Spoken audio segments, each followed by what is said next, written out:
A dry autumn wind carried the sounds of distant leaves skittering across the sidewalk as the five friends arrived, one by one, at Miriam's family home. An imposing Victorian structure on the edge of the neighborhood, it stood half buried in the shadows of a moonless night. The creak of the front gate announced each visitor's arrival as they stepped onto the porch, reluctant to be the first to knock. The evening was supposed to be a celebration, some long-overdue catch-up for old friends, complete with laughter, food, and memories. But the moment everyone stepped inside, they felt an unspoken tension, the kind that clung to the air like an uninvited ghost. Miriam welcomed them in with a trembling smile. She claimed it was nerves, her excitement making her jittery, but that excuse didn't settle well in the pit of anyone's stomach. The lights flickered as each friend stepped through the threshold, adding to the sense of unease. Outside, there was barely a breeze, and yet the windows rattled faintly on their own. No one said it out loud, but they all felt it. Something was off. They tried to brush away the nagging suspicion by talking about old times. The nights they stayed up too late, the jokes only they understood, the tight bond that once made them inseparable. But despite their best efforts, unease seeped into the conversation. The stories and laughter sounded forced. Vague shadows seemed to move in the corners of the house, just outside the lamp's glow. It didn't help that Miriam's parents were conspicuously absent, away on a trip, she explained, but the house felt abandoned and watchful, as though every inch of it listened in on their conversations, waiting. And so the celebration began, beneath low-hanging dread. Music droned in the background, tinny through old speakers that crackled with every shift in volume. The conversation drifted from topic to topic, but the unease remained thick. In an attempt to salvage the mood, Jonas, ever the comedian, started retelling a legendary prank from their high school days. His story peaked with a resounding punchline, yet only faint smiles rewarded him. The awkwardness wouldn't budge. Miriam offered to take everyone's coats upstairs and insisted they make themselves comfortable. Her voice was cheerful but had an edge to it, as though she was straining to maintain control. As soon as her footsteps disappeared down the hall, a loud thud echoed from the floor above, making everyone jump. A pause followed, and then a series of quick, light footsteps accompanied Miriam's hurried return. Her face was pale as she stammered some excuse about just dropping the coats. Unconvinced but unwilling to press the issue, the friends exchanged wary glances. It felt as if the house itself was warning them to leave. A restless chill descended on the room. The chandelier above flickered, and the corners of the parlor seemed to darken. Rick, the quietest of the group, excused himself to the bathroom. Moments later, a stifled shout reverberated through the hallway. Everyone rushed to find him standing rigid in front of a mirror, face drained of color. He insisted something had moved behind him in the reflection, an indistinct, lanky silhouette he couldn't quite describe. But when the group checked the mirror, all they saw were their own pale faces. Despite their attempts to reason it away, maybe just a trick of the light, nerves playing games, an undeniable shiver ran through them. For the first time since they arrived, fear was plain in their eyes. They regrouped in the living room, uncertain what to do next. Miriam turned the music off to maintain some sense of control, but the silence that followed was more unnerving than the crackling tunes. In that hush, if you listened hard enough, you could hear faint, whispery sounds coming from somewhere deep within the walls. No one spoke. They were too afraid of what might answer back. Nerves frayed, the five friends drifted back into the living room, hoping to regain some semblance of normalcy. Miriam lit a few candles and arranged them on the mantel, more for comfort than illumination. The electric lights kept flickering and gave every movement an eerie, haunted look. A hush fell over the group, broken only by the scratching of tree branches against the windows. Jonas tried to crack another joke, but his voice shook and the words died in his throat. Lily perched on the edge of the old velvet couch, tapping her foot anxiously. She glanced out the window now and then, convinced she saw someone, or something, standing by the front gate. Yet every time she looked more closely, the figure was gone. Then came the booming crash, as if something heavy had been thrown against the wall upstairs. The chandelier above swayed, raining dust onto the table. Derek, no longer able to stand the suspense, mustered the courage to lead them to the second floor and investigate. Only Miriam hesitated, her face shadowed in candlelight. She swallowed hard and followed the others up the dark, narrow staircase. The floorboards groaned underfoot, as if the house resented their presence. A single bulb flickered in the second-floor corridor, illuminating walls lined with dusty family portraits.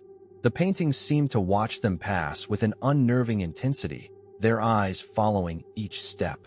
At the far end of the hallway, a door stood ajar. From inside, a cold draft seeped out, chilling them to the bone. They pushed the door wider, revealing a small guest room. Furniture lay overturned, the mattress half off the bed frame, a shattered lamp on the floor. In one corner, scratch marks scarred the wooden paneling, as though an animal with claws far too large had tried to break free. A vile, metallic scent, coppery and bitter, stung their nostrils. No one wanted to identify it. Suddenly, a faint whisper ran through the air again, curling around them like a question without words. And just as the whisper faded, a shadow jerked across the wall, tall, elongated, not belonging to any of them. They spun around frantically, but the hallway behind them was empty. Rick's face lost all color. "We need to leave," he muttered, voice trembling. No one disagreed this time. But somewhere down below, the front door slammed shut with such finality that their hearts nearly stopped. It felt as if the house had decided they would not be leaving so easily. Panic gripped the friends as they stumbled downstairs from the looted guest room, only to find the front door locked. Desperate to escape, Miriam led them to the kitchen, where she discovered a secret passage hidden under the worn carpet. The hinges squeaked as they pushed it open, and an unpleasant, damp smell rushed in to meet them. They descended into a narrow passageway, the dim light of a single flashlight illuminating the slippery stone walls carved with disturbing symbols. The air seemed charged, crackling with invisible energy. Footsteps and faint, mocking laughter came from the depths of the basement, as if something was drawing them there. Fear tightened their chests with every step. Rounding a corner, they entered a wider room, where the metallic stench intensified.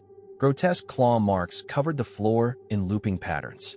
As the flashlight's beam flickered, a figure appeared in their path, a lanky silhouette that disappeared before they could fully make out its shape. Every nerve screamed for them to turn back, but the hatch behind them could be as far away as it was miles away. They kept going, hearts pounding. Each of the friends was sure that they were not alone. They realized that what was stalking them in that basement not only wanted to hold them back, but also thrived on their terror. Unable to move on, they braced themselves for the fact that even more horror awaited them around the next corner. The friends stood shoulder to shoulder, pressed against the cold cellar wall, as if contact with one another might form a frail barrier against the horror lurking in the shadows. Derek held his phone high, the meager light fighting against the oppressive darkness. Each ragged breath felt like glass in their lungs, and the echo of that eerie laugh still vibrated in the musty air. Step by painstaking step, they crept along the tunnel, guided by the phone's trembling beam. The walls opened up into a wider chamber, the ceiling lost in shadow. A crooked wooden door stood at the far end, sagging on rusted hinges. Relief fluttered in each friend's chest. Maybe this was the exit to the storm shelter Miriam had mentioned. A single push could lead them back to open air. Yet as they approached, the wind behind the door howled with unnatural force, slamming it back against the stone with a thunderous crack. For a moment, they caught a glimpse of the night sky, stars shimmering like pale ghosts. The sight was fleeting. The door swung again, shutting with bone-rattling impact. Rick dashed forward, grabbing at the handle before it could swing back. With trembling effort, he pried it open just wide enough to wedge his foot in. Outside lay a narrow passage of uprooted earth, an old, overgrown yard that looked nothing like Miriam's well-kept garden.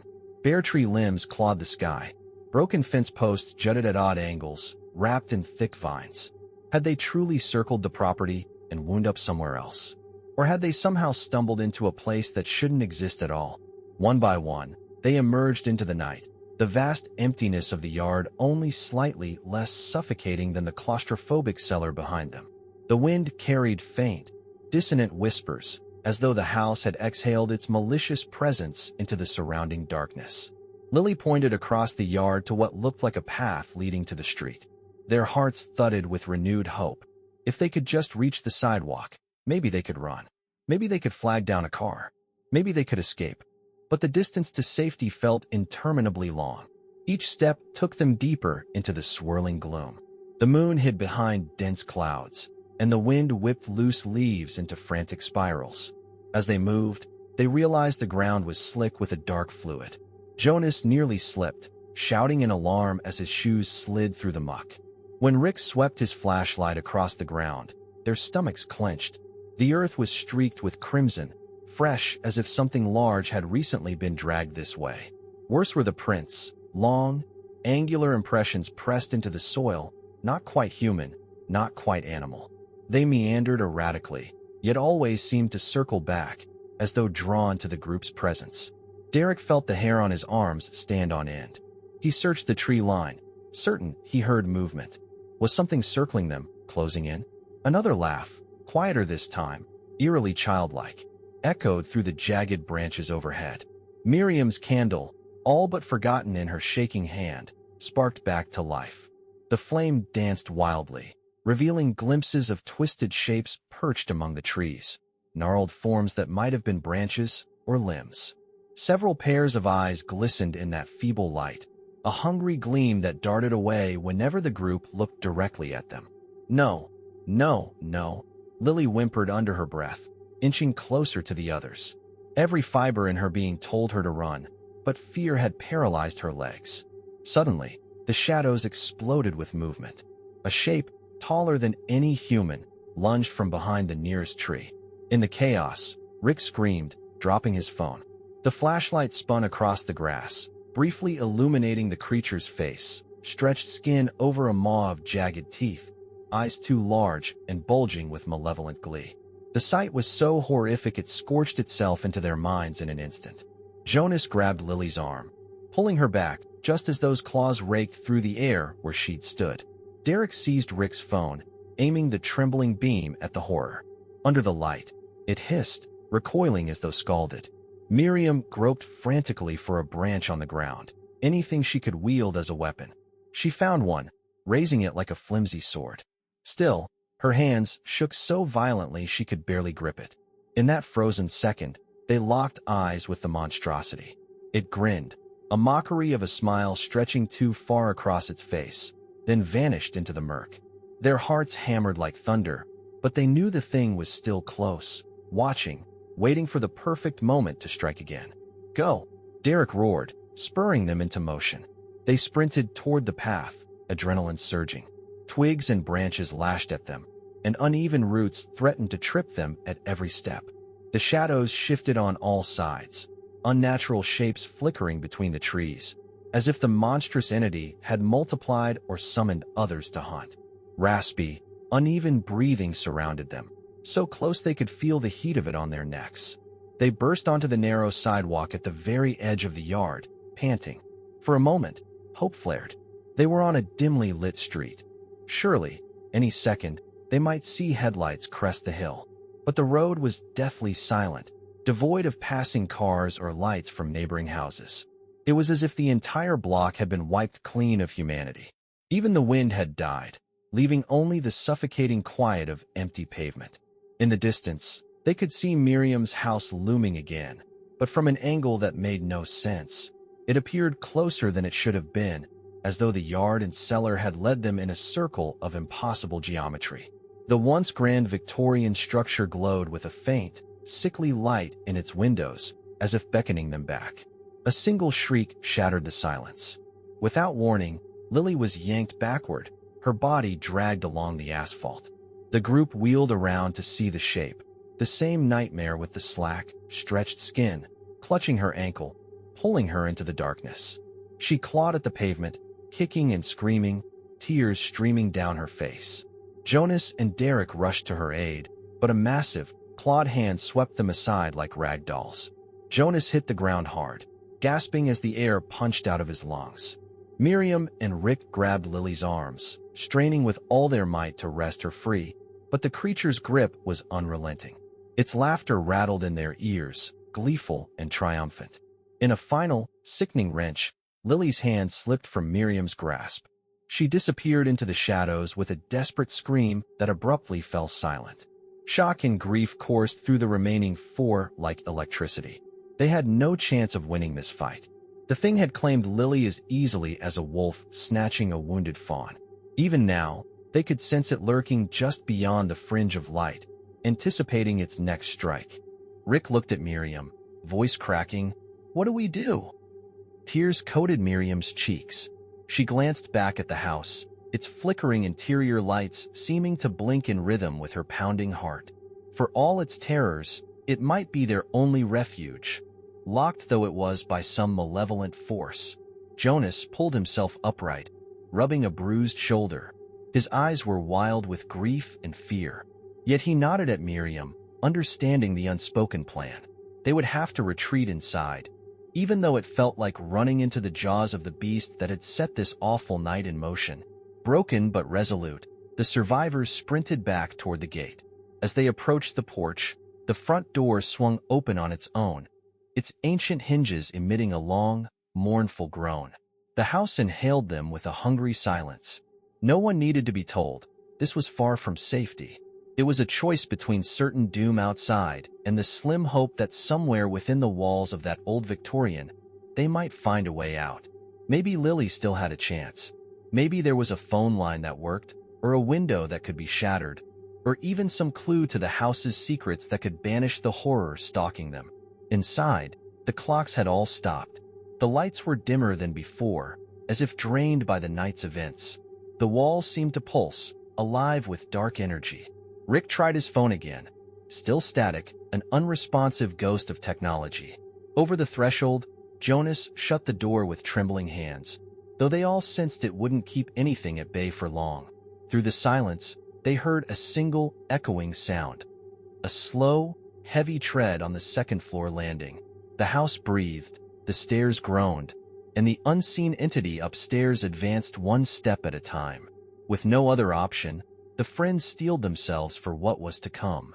They had stepped willingly into the darkest depths of the nightmare. Miriam's childhood home turned lair for an evil beyond comprehension. Now, as the footsteps neared, a final, terrible realization settled into their bones. The night had no intention of ending, and neither, it seemed, did the horrors waiting within this house. They could only pray that, somehow, they might find the strength to survive until dawn. If dawn ever truly broke over the cursed shadows that clung to them like a second skin.